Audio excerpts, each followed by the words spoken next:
SSC ভোকাব PYQ সিরিজের আজকে আমাদের সেকেন্ড ক্লাস। তো আজকের ক্লাসেও আমরা কি করব, ওয়ান ওয়ার্ড সাবস্টিটিউশন। তো এইগুলো কিন্তু সিজিএল 2024-এর প্রিলিমসের। তো প্রথম প্রশ্ন দেখো, মানে প্রথম ভোকাবস দেখো, a person who is train to travel in a space craft, অর্থাৎ একজন ব্যক্তি যে কি মহাকাশযানে যাওয়ার জন্য কি প্রশিক্ষণ প্রাপ্ত হয় তাকে কি বলা হয়, তাকে বলা হয় অ্যাস্ট্রোনট। তাকে কি বলা হয়, তাকে বলা হয় অ্যাস্ট্রোনট, বা বাংলা যাকে কি বলা হয় মহাকাশচারী। তো কিছুদিন আগে কি এই যে সুনিতা উইলিয়ামস কি মহাকাশ থেকে কি ফিরে এসেছিলেন, তো তখন কিন্তু এই ব্যাপারটা নিয়ে কি শোরগোল হয়ে পড়েছিল সারা দুনিয়া। তো এই যে যিনি কি হয় মহাকাশযানে যায় বা মহাকাশযানে যাওয়ার জন্য যাকে ট্রেন করা হয় বা প্রশিক্ষণ দেওয়া হয় তাকে কি বলা হয়, তাকে বলা হয় অ্যাস্ট্রোনট বা মহাকাশচারী। এর পরেরটা দেখো, failing to give proper care and attention, অর্থাৎ ঠিকঠাক যত্ন এবং মনোযোগ দিতে ব্যর্থ। ঠিকঠাক যত্ন এবং মনোযোগ দিতে যদি ব্যর্থ হয় তাকে কি বলি, তাকে বলা হয় ল্যাক্স, বা বাংলা যেটাকে কি বলা হয় অমনোযোগী মানে ঠিকঠাক কি অ্যাটেনশন দিতে পারে না এবং কি প্রপার কেয়ার করতে পারে না, তাকে বলা হয় ল্যাক্স এক কথায়। এবং এটা হচ্ছে বাংলায় যেটাকে আমরা বলি অমনোযোগী। এরপর দেখো, ওয়ান হু অপোজ আদার্স, অর্থাৎ যে অন্যের কি করে, অন্যের বিরোধিতা করে, তাকে আমরা কি বলবো, তাকে আমরা বলবো অ্যান্টাগনিস্ট। এটাও কিন্তু সিজিএল 2024-এর প্রিলিমসে এসেছিল, যাকে বাংলায় কি বলা হয় প্রতিদ্বন্দ্বী। দেখো এখানে দেখো ছবিতে দেখতে পাচ্ছ, একে অপরের কিন্তু কি বিরোধিতা করতেছে, অর্থাৎ এদেরকে বলা হয় অ্যান্টাগনিস্ট, অর্থাৎ প্রতিদ্বন্দ্বী। এরপরে যদি আমরা দেখি, a false idea or belief, অর্থাৎ একটা হচ্ছে ভুল ধারণা বা ভুল বিশ্বাস, তাকে কি বলা হয়, তাকে বলা হয় ফ্যালাসি। কিছুদিন আগে কিন্তু যখন এই যে পাকিস্তানের সাথে আমাদের যখন ইসে হলো, তখন কিন্তু এই ফটোটা কিন্তু সোশ্যাল মিডিয়ায় কিন্তু কিন্তু বাংলাদেশের যে সোশ্যাল মিডিয়া এবং যে বিভিন্ন নিউজ চ্যানেল এবং পাকিস্তানের বিভিন্ন নিউজ চ্যানেলে কিন্তু এটাকে কি রাফাল বলা হচ্ছিল, যে ভারতের রাফালকে কি পাকিস্তান ইসে করেছে। অর্থাৎ একটা কিন্তু কি তারা কি করেছিল, ফলস কি একটা বা ভ্রান্ত একটা কি ভুয়ো খবর কি ছড়াচ্ছিল, কিন্তু আসলে কিন্তু এটা কোনো রাফাল ছিল না। তো এই জিনিসটা একটা ভ্রম বা ভ্রান্তি, সেটাকে আমরা কি বলবো, a false idea or belief, সেটাকে বলবো ফ্যালাসি, যে বাংলায় যেটাকে বলে ভ্রান্তি বা ভ্রম, ঠিক আছে। এরপরে যদি দেখি, a list of subject to be discussed at a meeting, অর্থাৎ কোনো মিটিং বা কোনো সভায় যে সমস্ত বিষয় নিয়ে আলোচনা করা হয় তাকে আমরা এক কথায় কি বলবো, তাকে আমরা এক কথায় বলবো অ্যাজেন্ডা, তাকে আমরা এক কথায় কি বলবো, অ্যাজেন্ডা। তো এটার বাংলা মানে হচ্ছে আলোচ্য বিষয়সূচি বা আলোচ্য বিষয়বস্তু। যেমন আজকের ক্লাসের যদি আমি বলি যে আজকের ক্লাসের বিষয়বস্তু কি, আজকের ক্লাসের বিষয়বস্তু হচ্ছে OWS, অর্থাৎ ওয়ান ওয়ার্ড সাবস্টিটিউশন। সেটা হচ্ছে সিজিএল 2024-এর প্রিলিমসের, ঠিক আছে। তো কোনো কিছু বিষয় নিয়ে যখন আলোচনা হয়, অর্থাৎ আলোচনার যে বিষয়বস্তু তাকে আমরা কি বলবো, এজেন্ডা বলবো, ঠিক আছে। এরপর দেখো, নেভার অ্যাবেল টু ডাই, অর্থাৎ কখনো মরতে পারে না। তো কখনো যারা মরতে পারে না বা কখনো যে মরতে পারে না তাকে আমরা কি বলি, ইমমর্টাল বাংলায় যাকে আমরা কি বলি অমর, ইমমর্টাল বা অমর, ঠিক আছে। এরপর দেখো, that which is no longer in existence, অর্থাৎ যে জিনিস যার বর্তমানে কোনো অস্তিত্ব নেই তাকে আমরা কি বলবো, তাকে আমরা বলবো এক্সটিন্ট, তাকে আমরা কি বলবো এক্সটিন্ট, অর্থাৎ বাংলা যেটাকে আমরা বলবো বিলুপ্ত। যে ডাইনোসর, এখানে দেখতে পাচ্ছ ডাইনোসরের কিন্তু বর্তমানে আর কোনো অস্তিত্ব নেই, অর্থাৎ ডাইনোসর কি হয়েছে, বিলুপ্ত হয়ে গেছে। That which is no longer in existence. এরপরে যদি আমরা দেখি, one who eats human flesh, ঠিক আছে, অর্থাৎ একজন কি করে মানুষের মাংস খায় বা মানুষের ফ্লেশ খায়, তাকে আমরা কি বলবো, তাকে আমরা বলবো ক্যানিবাল, অর্থাৎ নরখাদক, তাকে আমরা কি বলবো, ক্যানিবাল বা নরখাদক। এইখানে দেখতে পাচ্ছ এটা কিন্তু হচ্ছে কি আফ্রিকার একটা ট্রাইব যারা কিন্তু ক্যানিবাল, অর্থাৎ নরখাদক। এরপর যদি দেখি, ফিয়ার অফ স্নেকস, ঠিক আছে, অর্থাৎ সাপের প্রতি ভীতি। তো সাপের প্রতি ভীতিকে আমরা কি বলবো, ওফিডিওফোবিয়া, অর্থাৎ সাপ দেখলেই যে ভয় পায় বা সাপ দেখলে যে যার ভয় কাজ করে তাকে আমরা কি বলবো, ওফিডিওফোবিয়া, ঠিক আছে। ওফিডিওফোবিয়া মানে ফিয়ার অফ স্নেকস, ঠিক আছে।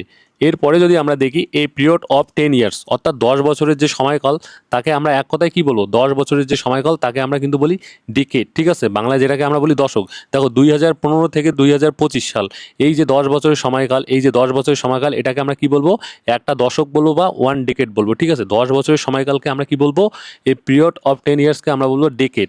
এরপরে দেখো, ওয়ান হু ইটস এ লট, ঠিক আছে, অর্থাৎ যে অনেক খায়, যে প্রচুর খায়, বা প্রচুর খায়, তাকে আমরা কি বলবো, গ্লুটন, তাকে আমরা বলবো গ্লুটন বা পেটুক। এরপর দেখো, acquired in movement or manner, অর্থাৎ যার কি চলাফেরা এবং কি ব্যবহার হচ্ছে কি বিশ্রী, তাকে আমরা কি বলবো, তাকে আমরা বলবো ক্লামসি, ঠিক আছে, তাকে আমরা কি বলবো, ক্লামসি। মানে হচ্ছে ক্যাবলা, এই দেখো মানে হচ্ছে এক কথায় এটার আর একটা নাম আমরা বলতে পারি, সেটা হচ্ছে ছাপড়ি। দেখো এদের কি ছাপড়িদের চলাফেরা এবং কি ব্যবহার কোনোটাই কি ঠিক মতো না, না সবটাই কি বিচ্ছিরি। এই যে এখানে দেখতে পাচ্ছ চুলের কি শ্রী, তো তাকে আমরা কি বলবো, তাকে আমরা বলবো clumsy. Acquired in movement or manners, ঠিক আছে, অর্থাৎ চালচলন এবং ব্যবহার হচ্ছে একদম বিশ্রী। তো তোমাদের বলতে চাই যে পুরো ক্লাসটা দেখবে শুরু থেকে শেষ পর্যন্ত, কোনো রকম কিন্তু স্কিপ করবে না, কারণ স্কিপ করলে কিন্তু কিছুই বুঝতে পারবে না। আর এগুলো কিন্তু কি, এগুলো এইভাবেই যদি মনে রাখো, এই ছবির মাধ্যমে এইভাবে যদি মেমোরাইজ করো, তাহলে কিন্তু একবার যদি মনে গেঁথে যায়, তাহলে কিন্তু আর কখনোই তোমরা ভুলে যাবে না। এসএসসির পরীক্ষায় কিন্তু এই যে প্রিভিয়াস ইয়ারের যত ভোকাবস থাকে সেগুলো কিন্তু বারবার পরীক্ষায় রিপিট হয়। তাই এগুলো কিন্তু তোমাদের পরীক্ষার ক্ষেত্রে এমটিএস 2025 সালের পরীক্ষার ক্ষেত্রে কিন্তু খুবই গুরুত্বপূর্ণ। তাই সম্পূর্ণ ভিডিওটা দেখবে, আবারও বলছি। আর তোমরা যদি চ্যানেলে নতুন হও তাহলে চ্যানেলটিকে সাবস্ক্রাইব করবে এবং পাশের বেল আইকনটাকে প্রেস করে দিবে, তাহলে এই সিরিজের যে পরবর্তী ক্লাসগুলো আসবে সেগুলোও কিন্তু তোমরা দেখতে পারবে। কারণ এই সিরিজটা যদি তুমি কমপ্লিট করো বা তোমরা কমপ্লিট করো, তাহলে এখান থেকে কিন্তু 70% ভোকাবস তোমরা এমটিএস 2025-এ কিন্তু হুবহু কমন পেয়ে যাবে। এরপরের প্রশ্ন যদি আমরা দেখি, তো এরপরে কি আছে, that which can not be concurred, that which can not be concurred, ঠিক আছে, অর্থাৎ যেটাকে কি জয় করা যায় না, ঠিক আছে, যেটাকে জয় করা যায় না, ঠিক আছে, সেটাকে কি বলবো এক কথায়, সেটাকে এক কথায় বলবো ইনভিনসিবল, ইনভিনসিবল, ঠিক আছে, ইনভিনসিবল মানে হচ্ছে অজেয়, যাকে জয় করা যায় না, অজেয়, ঠিক আছে। এরপরে হচ্ছে a place where birds are kept, ঠিক আছে, একটা জায়গা যেখানে কি পাখিদের রাখা হয়, ঠিক আছে, তাকে আমরা কি বলবো অ্যাভিয়ারি, অ্যাভিয়ারি অর্থাৎ পাখি রাখাবার বড় খাঁচা। অর্থাৎ এইখানে দেখতে পাচ্ছ পাখিদের এখানে কিন্তু রাখা হয়েছে একটা বড় খাঁচায়, তো যেখানে পাখিদের রাখা হয় সেটাকে আমরা কি বলবো এক কথায়, সেটাকে আমরা বলবো অ্যাভিয়ারি, ঠিক আছে। এরপরে দেখো দ্য স্টাডি অফ কয়েন্স, ঠিক আছে, অর্থাৎ মুদ্রা সংক্রান্ত যে বিদ্যা আছে বা অধ্যয়ন আছে তাকে আমরা কি বলবো, তাকে আমরা বলবো নিউমিসম্যাটিক্স, ঠিক আছে, নিউমিসম্যাটিক্স, তাকে আমরা কি বলবো নিউমিসম্যাটিক্স বা মুদ্রা মুদ্রা সংক্রান্ত বিদ্যা। এখানে দেখতে পাচ্ছ এই যে বিভিন্ন মুদ্রা, তো এই বিভিন্ন মুদ্রা নিয়ে যে অধ্যয়ন বা পড়াশোনা তাকে আমরা কি বলবো, তাকে আমরা বলবো নিউমিসম্যাটিক্স, ঠিক আছে। এরপরে দেখো can not B corrected, can not B corrected মানে যেটাকে কি ঠিক করা যায় না বা শোধরানো যায় না, তাকে কি বলে, তাকে বলা হয় ইনকারেজেবল, ঠিক আছে, ইনকারেজেবল বা যাকে বাংলায় কি বলা হয় শোধরানো যায় না বা ঠিক করা যায় না, তাকে আমরা বলবো ইনকারেজেবল, ঠিক আছে। এরপরে দেখো, এরপরে হচ্ছে এ person who speak less in a from, ঠিক আছে, অর্থাৎ যে ব্যক্তি কম কথা বলে, ঠিক আছে, যে ব্যক্তি কম কথা বলে। অনেক ব্যক্তি আছে তোমরা দেখবে যে সেই ব্যক্তি বেশি কথা বলে না, মানে যতটুকু কথা বলা দরকার তার থেকেও কম বলে, তাকে আমরা কি বলবো রেডিসেন্ট, ঠিক আছে, তাকে আমরা কি বলবো রেডিসেন্ট বা স্বল্পভাষী, অর্থাৎ যে ব্যক্তি কি কম কথা বলে, ঠিক আছে, বেশি কথা বলতে পছন্দ করে না। এরপরে যদি আমরা দেখি proficient in speaking many languages, ঠিক আছে, অর্থাৎ বিভিন্ন ভাষায় কথা বলায় দক্ষ, ঠিক আছে, তাকে আমরা কি বলবো মাল্টিলিঙ্গুয়াল, ঠিক আছে, মাল্টিলিঙ্গুয়াল বা বহুভাষিক, অর্থাৎ যে ব্যক্তি বিভিন্ন ভাষায় কথা বলতে পারে তাকে আমরা কি বলবো মাল্টিলিঙ্গুয়াল, ঠিক আছে, বাংলায় বলতে পারে, হিন্দিতে বলতে পারে, মারাঠিতে বলতে পারে, গুজরাটিতে বলতে পারে, তেলুগুতে বলতে পারে।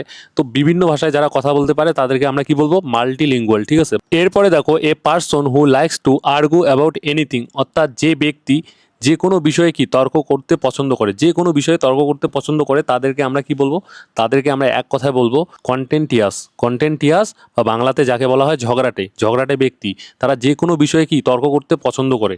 এরপরে হচ্ছে a short interesting story about a Real person or event, ঠিক আছে, অর্থাৎ একটা ছোট্ট আকর্ষণীয় গল্প কি নিয়ে, অর্থাৎ একটা সত্যিকারের ব্যক্তি বা সত্যিকারের ঘটনাকে নিয়ে যদি কোনো ছোট্ট আকর্ষণীয় স্টোরি হয় তাকে আমরা কি বলবো অ্যানেকডোট, অ্যানেকডোট বা বাংলায় যেটাকে আমরা বলি উপাখ্যান বা ছোট্ট সত্য ঘটনা, ঠিক আছে, উপাখ্যান, ঠিক আছে।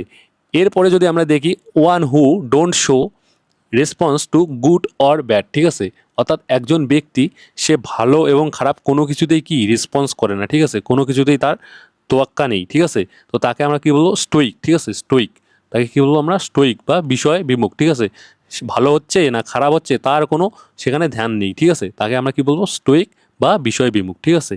এগুলো কিন্তু সিজিএল 2024-এর প্রিলিমসে এসেছে এবং এগুলো কিন্তু তোমাদের নেক্সট এক্সামের জন্য এসএসসির যেগুলো নেক্সট এক্সাম আছে সেগুলোর জন্য কিন্তু খুবই গুরুত্বপূর্ণ, ঠিক আছে। এরপরে দেখো দ্যাট ক্যান বি রিচড, অর্থাৎ যাতে পৌঁছানো যায় না বা যেখানে পৌঁছানো যায় না তাকে আমরা কি বলবো, তাকে আমরা বলবো ইনঅ্যাক্সেসিবল, ইনঅ্যাক্সেসিবল, ঠিক আছে, অর্থাৎ দুর্গম, যেখানে কি পৌঁছানো যায় না, ঠিক আছে। এই যে দেখো এখানে ছবি দিয়ে এইভাবেই কিন্তু এই জিনিসগুলোকে তোমাদের মনে রাখতে হবে, আর এইভাবে যদি একবার মনে রাখো তাহলে কিন্তু কখনোই আর এগুলোকে ভুলবে না। এরপরে যদি দেখো an order of law requiring people to remain indoors, ঠিক আছে, অর্থাৎ একটা হচ্ছে কি আইন যেটাকে কি যেটাতে হচ্ছে মানুষদের কি বাড়ির মধ্যে বা বাড়ির ভিতরে কি থাকতে বলা হয়, ঠিক আছে, বাড়ির মধ্যে থাকা হয়, তাকে থাকতে বলা হয়, তাকে আমরা কি বলবো, তাকে আমরা বলবো কারফিউ, ঠিক আছে, তাকে আমরা বলবো কারফিউ। তো এই যে দেখো, তোমরা সকলেই জানবে যে লকডাউনের সময় কিন্তু কি সরকারের থেকে কিন্তু ঘোষণা করা হয়েছিল বা কারফিউ জারি করা হয়েছিল যে বাড়ির থেকে বেরোনো যাবে না, স্টে হোম, অর্থাৎ বাড়ির ভিতরেই থাকতে হবে, ঠিক আছে। এটাকে কি বলা হয়, কারফিউ বলা হয়, ঠিক আছে। An order of law requiring people to remain indoors, ঠিক আছে, অর্থাৎ বাড়ির ভিতরেই থাকতে বলা হয়। এরপরে দেখো morbid compulsion to consume alcohol continuously, অর্থাৎ ধারাবাহিকভাবে কি, ধারাবাহিকভাবে অ্যালকোহল কনজিউম বা মাদক সেবনের ফলে যে হচ্ছে কি মরবিড মানে হচ্ছে যে আসক্তি বা হচ্ছে যে মানে করো ব্যাধি বা রোগ দেখা যায়, মানে অসুস্থ হয়ে পড়ে, তাকে আমরা বলবো কি বলবো, তাকে আমরা বলবো ডিপসোমেনিয়া বা অত্যাধিক সুরাসক্তি, ঠিক আছে, মানে মাদকাসক্ত, ঠিক আছে। তো morbid compulsion to consume alcohol continuously মানে ধারাবাহিকভাবে বা প্রতিনিয়ত কি মাদক সেবনের ফলে যে ব্যাধি বা রোগ বা অসুস্থতা দেখা যায়, তাকে আমরা বলবো ডিপসোমানিয়া, ঠিক আছে, অত্যাধিক সুরাসক্তি।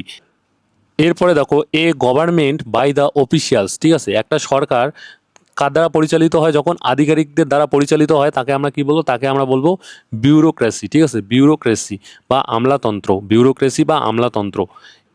এরপরে দেখো এ place where fruit trees are grown, ঠিক আছে, অর্থাৎ একটা জায়গা যেখানে কি হয়, ফলের গাছ জন্মায়, যেখানে ফলের গাছ জন্মায়, তাকে আমরা এক কথায় কি বলবো, তাকে এক কথায় আমরা বলবো অর্চার্ড, অর্থাৎ ফলের বাগান বা ফল বৃক্ষের উদ্যান, ঠিক আছে। এ place where fruit trees are grown, orchard.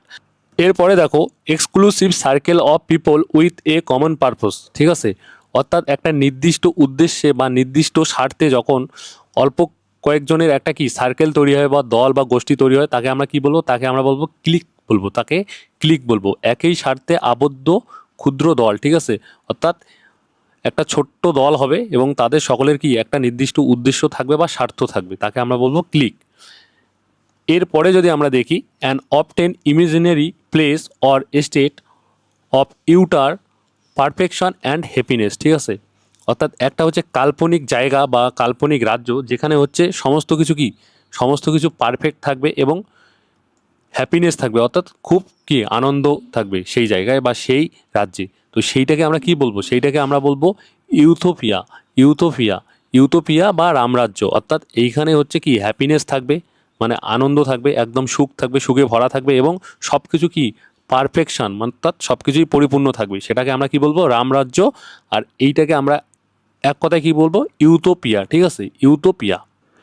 এরপরে দেখো ফিয়ার অফ ক্লোজ স্পেসেস, ঠিক আছে, অর্থাৎ একটা বদ্ধ জায়গায় থাকার যে ভয় বা বদ্ধ জায়গায় থাকার যে ভীতি, তাকে আমরা কি বলবো, তাকে আমরা বলবো ক্লাস্ট্রোফোবিয়া, ক্লাস্ট্রোফোবিয়া বা আবদ্ধতা ভীতি, ঠিক আছে, অর্থাৎ বন্ধ জায়গায় থাকার জন্য যে ভয় হয় বা ভীতি কাজ করে, সেটাকে আমরা কি বলবো, ক্লাস্ট্রোফোবিয়া, ঠিক আছে, claustrophobia, fear of closed spaces, ঠিক আছে। এরপরে যদি আমরা দেখি an instrument for viewing distance object in space, অর্থাৎ মহাকাশের দূরবর্তী জিনিস দেখার জন্য যে যন্ত্র ব্যবহার করা হয়, তাকে আমরা কি বলবো, তাকে আমরা বলবো টেলিস্কোপ, ঠিক আছে, টেলিস্কোপ, অর্থাৎ মহাকাশের জিনিস দেখা হয় এই টেলিস্কোপের সাহায্যে। এই টেলিস্কোপের সাহায্যে কি করা হয়, মহাকাশের জিনিস দেখা হয়, বা বাংলায় যেটাকে আমরা কি বলি, দূরবীক্ষণ যন্ত্র, an instrument for viewing distance object in space, ঠিক আছে। এরপরে দেখো an important person who represent his her country in a foreign country, ঠিক আছে, অর্থাৎ একজন গুরুত্বপূর্ণ ব্যক্তি যে কি করে তার নিজের দেশকে অন্য দেশে বা বিদেশে কি করে রিপ্রেজেন্ট করে, তাকে আমরা কি বলবো, তাকে আমরা বলবো অ্যাম্বাসাডার বা রাষ্ট্রদূত, অ্যাম্বাসাডার বা রাষ্ট্রদূত, যে ব্যক্তি নিজের দেশকে অন্য দেশে কি করে রিপ্রেজেন্ট করে। এরপরে দেখো a person who is incline two C the roast aspect of things, ঠিক আছে, অর্থাৎ যে ব্যক্তি সব কিছুর মধ্যে কি খারাপ দিক দেখে বা খারাপ দিক ভাবে, ঠিক আছে, তাকে আমরা কি বলবো, তাকে আমরা বলবো পেসিমিস্ট, ঠিক আছে, পেসিমিস্ট বা হতাশাবাদী, ঠিক আছে। কোনো ব্যক্তি থাকে না বিভিন্ন কাজের আগেই বলে যে এই কাজটা হয়তো খারাপ হবে বা এইটা হবে বা এটা হতে পারে, এটা ভালো হবে না, তো তাদেরকে আমরা বলবো পেসিমিস্ট বা হতাশাবাদী, ঠিক আছে। এ person who is incline two C the roast aspect of things, সব কিছুর মধ্যেই কি সে খারাপ যেন খুঁজে পায়, তাকে আমরা বলবো পেসিমিস্ট। এরপরে দেখো a person who deceives others by pretending to be someone else, ঠিক আছে, অর্থাৎ একজন ব্যক্তি কি মানুষকে ঠকায়, কিভাবে ঠকায় বা মানুষের সাথে প্রতারণা করে কিভাবে, অন্য কিছু সাজে বা অন্য কেউ সেজে, ঠিক আছে। যেমন হচ্ছে বিভিন্ন সময় কি হয়, বিভিন্ন ফোন কল আসে না, ফোন কল আসে এবং বলে যে ব্যাংক থেকে আমরা বলতেছি তোমাদের ব্যাংকের পাসবুক বা ব্যাংকের ইসে আপডেট করতে হবে, তার জন্য একটা ওটিপি ঢুকবে বা এটা দিতে হবে, আধার কার্ডের নাম্বার দিতে হবে বা এটা ওটা দিতে হবে। তো তারা কি আসলেই ব্যাংক থেকে কল করে? তারা ব্যাংক থেকে কল করে না, তারা ব্যাংকের লোক সেজে, অর্থাৎ কী করে, প্রেটেন্ডিং টু বি সামওয়ান এলস, ঠিক আছে, অন্য কেউ সাজার চেষ্টা করে, অন্য কেউ সেজে কী করে, প্রতারণা করে, ঠিক আছে। এরপরে দেখো অ্যামিউজিং অ্যান্ড ট্রু স্টোরিজ, ঠিক আছে, অর্থাৎ মজাদার এবং কি সত্য ঘটনা বা সত্য গল্প, তাকে আমরা কি বলবো, তাকে আমরা বলবো অ্যানিকডোটস, ঠিক আছে, উপাখ্যান বা ছোট সত্য কাহিনী, ঠিক আছে।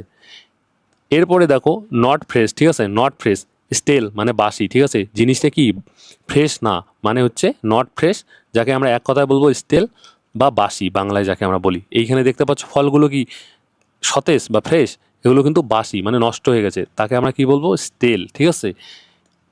এরপরে দেখো a short stay that you make while on a longer journey, ঠিক আছে, অর্থাৎ একটা ছোট্ট যাত্রা বিরতি, ঠিক আছে, তুমি যখন কি দীর্ঘ যাত্রাপথ যাও বা দীর্ঘ জার্নি করো, ঠিক আছে, তখন যখন মাঝপথে যখন একটা কি বিরতি নাও, তাকে আমরা কি বলবো, স্টপ ওভার বা যাত্রা বিরতি, ঠিক আছে। এই যে যখন আমরা দূরের কোথাও যাই বা জার্নি করি, তখন কি মাঝপথে আমরা কোথাও দাঁড়িয়ে কি করি, ওইখানে একটু বিশ্রাম নেই এবং অনেক সময় কি বিভিন্ন ছোট হালকা খাবার খেয়ে নেই। তো এইটাকেই কি বলে, এইটাকেই বলে স্টপ ওভার বা যাত্রা বিরতি, ঠিক আছে, a short stay that you make while on a longer journey, ঠিক আছে।